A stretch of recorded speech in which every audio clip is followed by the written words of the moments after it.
Hola, ¿cómo están? Bienvenidos a una nueva edición de Proyecto Apocalipsis. Seguimos estudiando la Biblia en este recorrido que iniciamos hace unos 2 meses aproximadamente. Hoy vamos a ver el capítulo 8 del libro de Génesis. Nuestra meta es ir avanzando cada semana, capítulo por capítulo, y recorrer toda la Escritura. El capítulo 8 del libro de Génesis nos habla del final del diluvio, ¿no? Que es el tema que venimos viendo en los últimos 2 capítulos. Vamos a comenzar la lectura bíblica en Génesis, capítulo 8, versículo 1 en adelante. Dice que entonces se acordó Dios de Noé, de todos los animales y de todas las bestias que estaban con él en el arca. Y acá vamos a hacer nuestra primera pausa para reflexionar, porque la idea, no leemos el capítulo completo, por si usted no escucha por primera vez. La idea es leer cada capítulo, algunos versículos, y sacar alguna lección, algún ejemplo que nos pueda servir para nuestra vida o que podamos meditar en él, ¿no? Y el versículo 1 que leímos recién dice que Dios se acordó de Noé, de todos los animales y de todas las bestias que estaban con él en el arca. Me gusta esto que dice, ¿no? Se acordó Dios. Dios se acuerda de nosotros.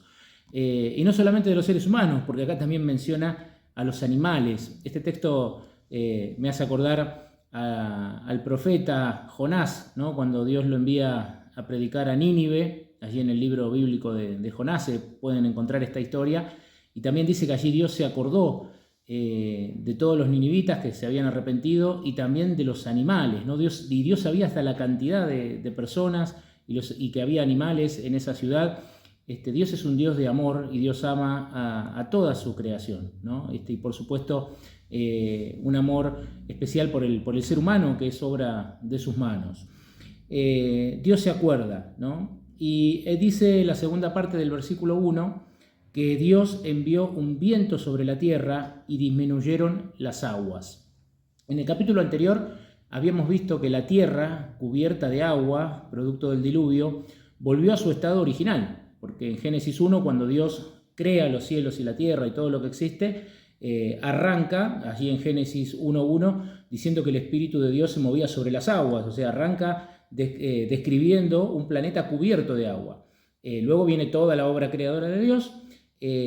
Cuando llega el diluvio y la tierra es destruida y todo lo que había en ella, a excepción, por supuesto, de Noé, su familia y los animales que con él estaban en el arca, la tierra vuelve a su estado original. Esto lo habíamos dicho en el capítulo pasado.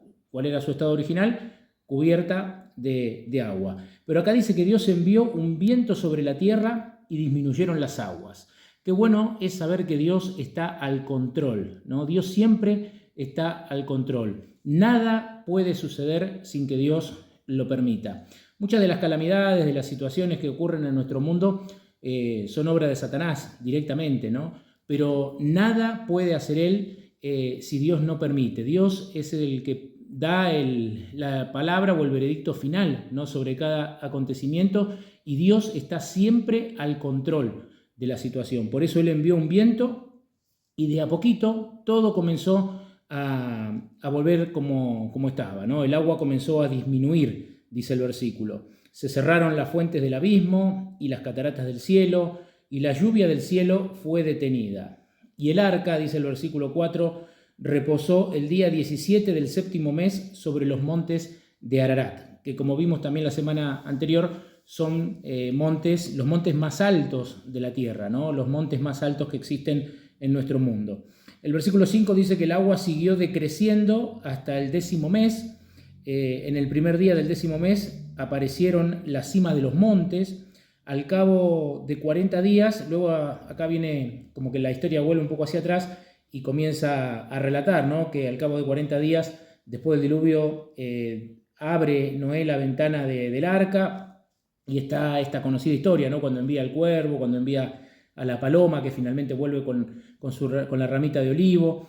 Pero el versículo, para resumir un poco esto, ¿no? El versículo 13 dice que en el año 601 de Noé, en el primer día del primer mes, el agua se secó sobre la tierra. Noé quitó la cubierta del arca y vio que la superficie de la tierra estaba seca.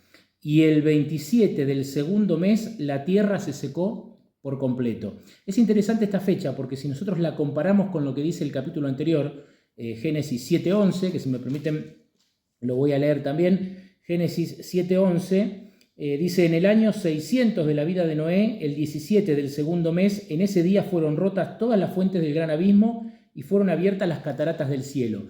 Y acá está diciendo en el capítulo 8, versículo 13, que en el año 601, es decir, un año después, ¿no? En el año 601 de la vida de Noé, en el primer día del mes, el agua se secó, ¿no? Y en el 14 dice: y el 27 del segundo mes, es decir, un año y 10 días después de que se habían abierto la fuente de las aguas, según Génesis 7:11. Es decir, que la tierra se terminó de secar por completo, desde que comenzó el diluvio hasta que la tierra quedó absolutamente en un estado de normalidad y la tierra se secó por completo, las aguas del diluvio, un año y 10 días, ¿no? Eso fue la duración de los efectos del diluvio, ¿no? El diluvio duró menos, pero los efectos del diluvio alcanzaron hasta un año y 10 días.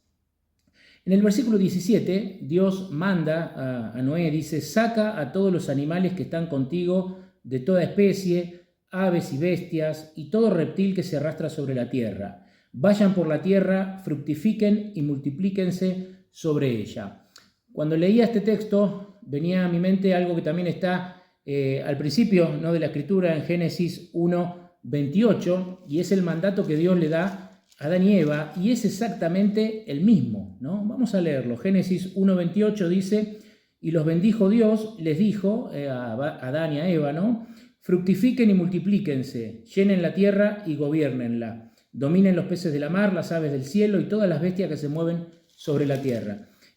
Aquí, luego del diluvio, Dios le repite este mandato a Noé, ¿no? Y le dice: vayan por la tierra, fructifiquen y multiplíquense sobre ella.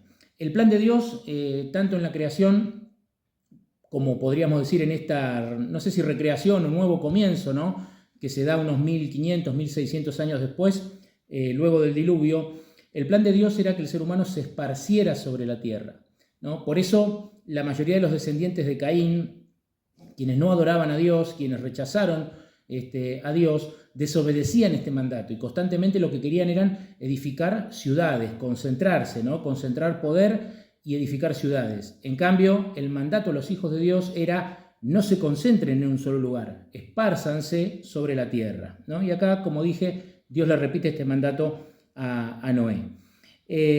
Finalmente, el versículo 20, ¿no?, dice: y edificó Noé un altar al Señor. Tomó de todo animal limpio y de toda ave limpia y ofreció holocaustos sobre el altar. Entre paréntesis, quiero comentar lo mismo que la semana anterior, ¿no?, en el video de la semana anterior. Interesante este concepto, ¿no?, de animales limpios. De animales limpios. El capítulo 7 hablaba la semana anterior de animales limpios y no limpios.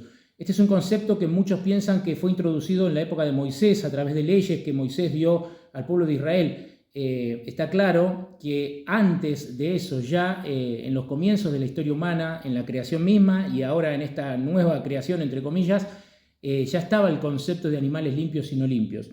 Pero lo más importante que quiero destacar del versículo 20 es que edificó Noé un altar al Señor. Qué linda respuesta de Noé, ¿no?, a ese Dios amoroso que lo había librado a él y a su familia, que le daba una nueva oportunidad a la humanidad. La respuesta de Noé es la adoración, ¿no?, la adoración a Dios. Y dice que Noé edificó un altar. Estuve googleando, ¿no?, y buscando versículos donde se hable de edificar un altar, ¿no?, que menciona personajes bíblicos que edificaron un altar.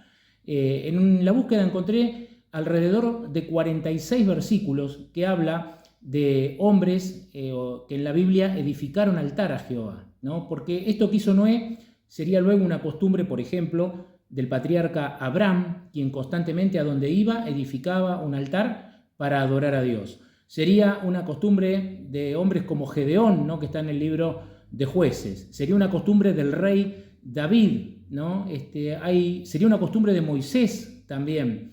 Hay muchos personajes de la Biblia que se los menciona edificando altar a Jehová, lo cual nos introduce la importancia de la adoración, de rendir culto a Dios, ¿no?, de rendir gratitud, nuestra gratitud personal y familiar cada día a nuestro Dios. Y bueno, esto fue lo que hizo Noé, ¿no?, agradecer a Dios la preservación de la vida, agradecer a Dios el pacto que Dios vino a establecer con él y con la humanidad, agradecer a Dios por su misericordia, agradecer a Dios por este nuevo amanecer. Qué importante que es, y lo destaco porque muchas veces los seres humanos nos olvidamos de dar gracias a Dios, ¿no? Nos olvidamos de adorar a Dios, de magnificar su grandeza y de decirle gracias, ¿no? Y de presentarnos delante de él. Cierro el comentario de este capítulo con el versículo 22, que dice: mientras dure la tierra, no cesarán la siembra y la siega, el frío y el calor, el verano y el invierno, el día y la noche. Y esta promesa, déjenme decirles que ustedes se darán cuenta, se ha cumplido a lo largo ya de casi o alrededor de 4.500 años, ¿no? Hace alrededor de 4.500 años que el diluvio ocurrió sobre la tierra, un poco más, un poco menos, pero son casi 4.500 años. Y durante todo ese tiempo estas palabras se han cumplido, ¿no? Y me quiero quedar como última reflexión con la primera palabra del versículo 22, que dice mientras, ¿no? Mientras dure la tierra. Iban a seguir estas bendiciones de la siembra, la siega, el calor, el verano, el día, la noche, pero dice mientras, ¿no? Lo cual nos hace pensar que este mundo, tal como lo conocemos, no va a durar para siempre. Que este mundo de pecado, que este mundo de dolor, que este mundo de tristeza, este mundo donde hoy imperan la corrupción, la violencia, las guerras, el hambre, en este mundo lleno de pestes, de catástrofes naturales, en este mundo donde la gente se siente sola, se siente triste, se siente abatida, en este mundo de tanto dolor, no va a durar para siempre. ¿Por qué? Porque acá dice mientras dure, ¿no? Y ese mientras dure nos lleva a la gran esperanza que tenemos los cristianos. La gran esperanza que es el retorno de nuestro Señor Jesucristo, que es la promesa más grande y más maravillosa que nosotros podemos encontrar en las Escrituras. Ya vendrán capítulos, sin duda, donde podemos profundizar en este tema, ¿no? Pero quiero cerrar este capítulo con este mensaje, ¿no? Mientras dure la tierra, no va a durar para siempre. Hay algo mejor que Dios ha planificado para nosotros. Que Dios te bendiga. No te olvides de compartir el video, no te olvides de comentar con algún amigo, de suscribirte si aún no lo hiciste. Y como venimos diciendo, ojalá sea el puntapié para el estudio personal, para tu estudio personal de la Santa Biblia. Que Dios te bendiga a vos y a tu familia.